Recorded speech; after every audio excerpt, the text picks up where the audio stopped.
북한을 방문해서 대대적으로 큰 소리를 쳤던 블라디미르 푸틴의 러시아가 정작 우크라이나 전쟁에서 엄청난 수렁 속으로 빠져들고 있습니다. 하르키우 인근에서는 군대 철수라는 치욕을 자초했고 애써 태어났던 크림반도에서는 전쟁통을 실감나게 하는 엄청난 치명적 피해를 겪고 있어서 그런 겁니다. 왜 지금 푸틴이 머리를 싸매고 고민하는지 와이타임스가 추적해봤습니다. 지금 시작합니다.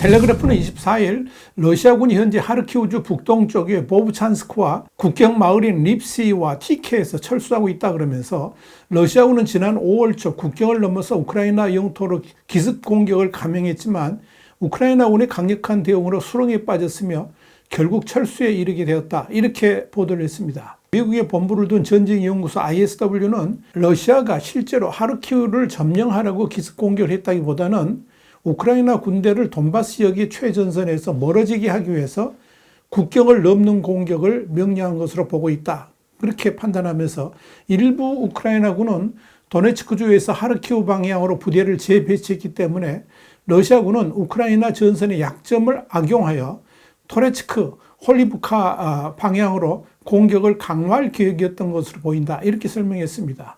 토레츠크는 바흐무트와 도네츠크 사이에 최전선에 위치한 도시로 비교적 조용했지만 이번 주 목격자들이 러시아의 집중적인 공격을 목격했다라고 보고 있습니다. 그러나 미국이 이 자국산 무기를 활용해가지고 러시아 본토 타격을 허용한 이래 전세는 상당히 요동치고 있는 것으로 보입니다. 하르키우 북쪽만 하더라도 과거에는 러시아 국경 안쪽으로 러시아군의 후방부대가 자리 잡고 있으면서 우크라이나 영토를 집중적으로 공격을 해왔지만 지금은 우크라이나군이 이 러시아군의 후방기지를 직접 공격을 하면서 심지어 민간인들까지도 대피 명령을 받은 것으로 알려지고 있습니다. 이렇게 러시아군의 후방기지가 우크라이나군에 의해서 직접 타격을 받으면서 러시아군도 혼란에 빠져 있다는 겁니다. 실제로 23일에도 러시아 국경지역에서 러시아군 기계화 여단이 우크라이나군에 의해서 집중 타격을 받아 상당한 피해를 입은 것으로 알려졌습니다. 우크라이나군은 또 러시아 남부 카카스 지역의 크라스노다르 소재의 무인기, 그러니까 드론 기지를 폭파했다고 밝혔습니다. 크라스노다르는 러시아가 점령한 크림반도와 육로로 이어진 인접 대도시입니다. 우크라이나 해군은 현지 시간으로 23일 SNS에 러시아 남부 크라스노다르에 지난 21일 공격을 가해서 이란산 샤이드 드론 조작법 훈련 중이던 교관과 훈련병이 사망했다. 이렇게 주장했습니다. 우크라이나 해군은 이어서 해당 공격이 정보기관과 협력 아래 계획 실행됐다 그러면서 러시아 피해가 미국 민간 위성 서비스 기업 플래닛랩스 위성 사진으로도 포착이 된다. 이렇게 설명했습니다. 플래닛랩스 사진 속에 러시아군 기지로 추정되는 건물은 한쪽에는 완파가 됐고 다른 한쪽은 상당한 피해를 본 것으로 확인이 됩니다. 이와 관련해서 러시아 측은 해당 주장에 반박자를 내거나 드론 기지 공격 피해를 보고하지는 않았지만 같은 날 해당 지역에서 드론 114대를 격추했다 그러면서 낙하는 파편에 한 명이 사망했다. 이렇게만 말을 했습니다. 최근 들어서 러시아가 경악할 만한 사건을 든다면 바로 23일 우크라이나로부터 강제 병합한 크림반도 인근 해변에 우크라이나군이 발사한 에이테크스 미사일이 떨어진 사건일 것입니다. 텔레그래프는 24일 우크라이나가 러시아가 점령 중인 크림반도를 공격하는 데 사용한 미국산 장거리 미사일 에이테크스의 파편이 인근 해변에 떨어지면서 관광객 등 민간인이 사상을 당했다 그러면서 복수의 러시아 당국자는 크림반도 세바스토폴의 혼잡한 휴양지 상공에서 방공 시스템이 발사체를 격추하면서 어린이 3명을 포함해서 최소 5명이 사망했다라고 보도를 했습니다. 또 러시아 보건부는 이번 사고로 어린이 27명을 포함해서 124명이 부상했다라고 밝혔습니다. 실제로 당시 상황을 담은 한 영상에는 세바스토폴 인근으로 미사일이 접근한 뒤에 폭발하는 모습이 포착됐으며 파편이 연이어 쿵 소리를 내면서 모래사장에 떨어지고 관광객들이 비명을 지르면서 달려가는 장면들이 영상에 담겼습니다. 또 다른 영상들에는 관광객들이 일광욕 의자를 이용해서 부상자들을 해변 밖으로 옮기거나 수영복 차림의 여성들이 피를 흘리는 한 부상자를 눕히고 다급하게 응급처치하는 모습 등도 포착이 됐습니다. 앞서 러시아 국방부는 이날 낮 우크라이나군이 세바스토폴을 향해 에이테크스 집속탄 미사일 5기를 발사했다 그러면서 이 가운데 4기는 러시아군 대공 방어 시스템에 격추됐으나 나머지 1기는 공중에서 집속탄 탄두가 폭발했다라고 발표를 했습니다. 러시아 국방부는 이어서 세바스토폴 민간인에 대한 고의적인 미사일 공격에 대한 1차적 책임은 우크라이나에 또 무기를 공급한 미국 그리고 우크라이나에 있다 이렇게 말하면서 그런 행동에는 반드시 대응이 따를 것이다 이렇게 강조를 했습니다. 드미트리 페스코프 크렘린궁 대변인도 블라디미르 푸틴 대통령 이번 공격에 대해 보고를 받았으며 군 고위 간부, 응급의료진 등과 함께 지속적인 연락을 취했다라고 밝혔습니다. 이렇게 러시아의 민간인들을 향해 미사일을 발사했다 그러면서 이에 상응하는 대응을 할 것이라고 주장했던 러시아군은 정작 22일에 우크라이나 제2의 도시인 하르키우에 러시아의 대대적인 유도폭탄 공격으로 3명이 사망을 했고 52명이 부상을 입었습니다. 부상자 중 4명은 심각한 상태인 것으로 전해집니다. 또 부상자 중에는 어린이 3명도 포함되어 있습니다. 또 이번 공격으로 아파트 건물 일부가 무너져 내리는 등의 피해가 발생을 했습니다. 젤렌스키 우크라이나 대통령은 이날 오후에 공개한 영상 메시지에서 러시아군이 6월에만 2,400발이 넘는 유도폭탄을 사용해서 우크라이나를 공격했으며 이 중 700발이 하르키우를 겨냥했다라고 밝혔습니다. 한편 이번에 크림반도를 미국의 미사일로 공격한 것은 2014년 러시아가 강제 병합한 지역이라는 점에서 러시아 본토로 인정하지 않고 있어서 가능했습니다. 북한, 시리아, 쿠바 등 극소수를 제외한 국제사회는 크림반도를 러시아가 불법적으로 점령하고 있는 우크라이나 영토로 보고 있습니다. 크림반도는 전쟁 전까지만 해도 세안 모래밭 그리고 쿠바 스타일의 해변 주점, 양질의 편의시설을 완비한 유명 휴양지이자 푸틴의 심장이라 부를 만큼 푸틴이 애착을 가지고 있는 지역이기도 합니다. 실제로 푸틴은 크림반도 강제 병합 뒤에 역사를 바로잡았다 그러면서 크림반도를 거룩한 땅, 성지 등으로 표현할 정도로 애착을 내비친 바 있습니다. 그러나 러시아가 2022년 2월 우크라이나를 침공한 후에 크림반도는 러시아군의 보급을 위한 안전 후방으로 활용됐습니다.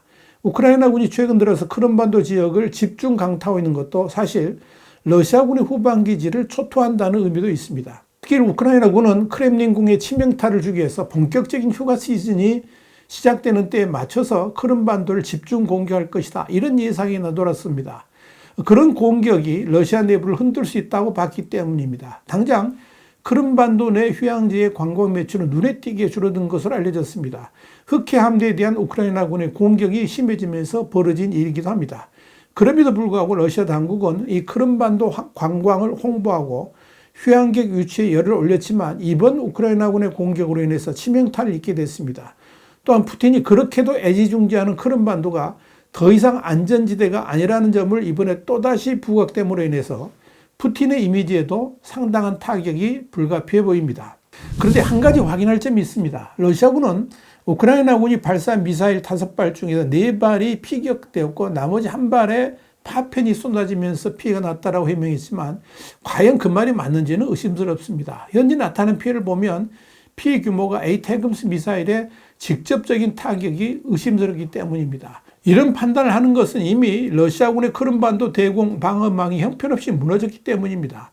텔레그래프는 지난 16일 최근 들어 미국산 미사일이 크림반도의 목표물을 찾아 대대적인 공격으로 이어졌다 그러면서 이를 통해서 러시아의 크림반도 방공망은 이미 상당 부분 무너졌으며 더 이상 크림반도의 대공 방어망은 재기능을 하기 어려운 상태가 되었다라고 보도했습니다. 우크라이나 참모총장은 지난 12일 아침에 크림반도를 직접 미사일로 타격한 후에 러시아군이 효과적인 방공망이라고 자랑해 하던 것들에 의해서 요격된 우리 미사일은 하나도 없었다 이렇게 말했습니다.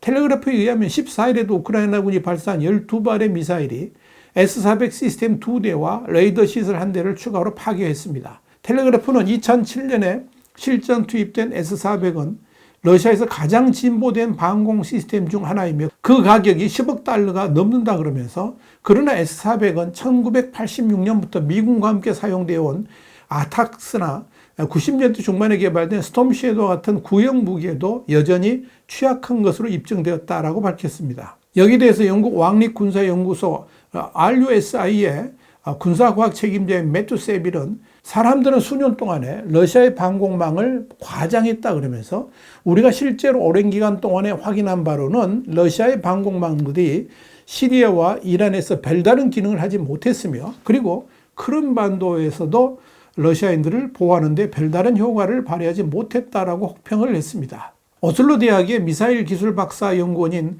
파비안 호프만도 서방의 순항 미사일은 러시아의 미사일보다 요격하기가 더 어렵고 스텔스 기술이 차별화된다고 말했습니다. 영국의 스톰 섀도우는 낮은 고도로 비행하면서 세심하게 제작된 모양으로 러시아 레이더에 탐지되기 어렵기 때문에 이 크림반도에서 촬영된 영상에서 볼 수 있듯이 러시아의 방공 시스템을 무사히 통과할 수가 있었습니다. 그리고 비행이 거의 끝나갈 무렵에는 미사일은 가파르게 상승한 다음에 목표물 향해서 급강하를 합니다. 텔레그래프는 단순히 러시아 방공망의 기술 수준만 문제가 있는 것이 아니라 러시아군의 작전 능력도 문제가 많다라고 지적을 합니다.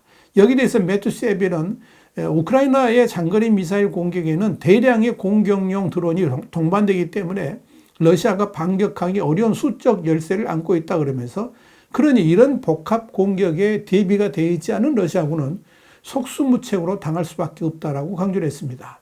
최근 들어서 크림반도 내 세바스토폴 인근의 벨벳 공군기지에서 러시아 전투기와 연료 저장고가 파괴된 것도 이런 우크라이나의 복합 공격으로 인한 것이었습니다. 그런데 러시아군이 더욱 치명적인 것은 우크라이나와의 1000km에 달하는 전선, 그리고 칼리닌그라드, 콜라반도, 핀란드 국경, 또 블라디보스톡 주변 동쪽을 방어해야 되는 필요성 때문에 무기를 더 드물게 배치할 수밖에 없다는 점입니다. 그렇기 때문에 우크라이나에게 서방의 무기들이 제대로 지원되기만 한다면 전쟁의 판도는 언제든지 급변할 수 있다는 것이 텔레그래프의 진단이었습니다.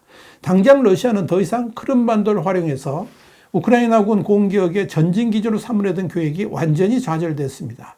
이젠 크림반도 내 공군기지를 사용하는 것도 불가능해진 겁니다.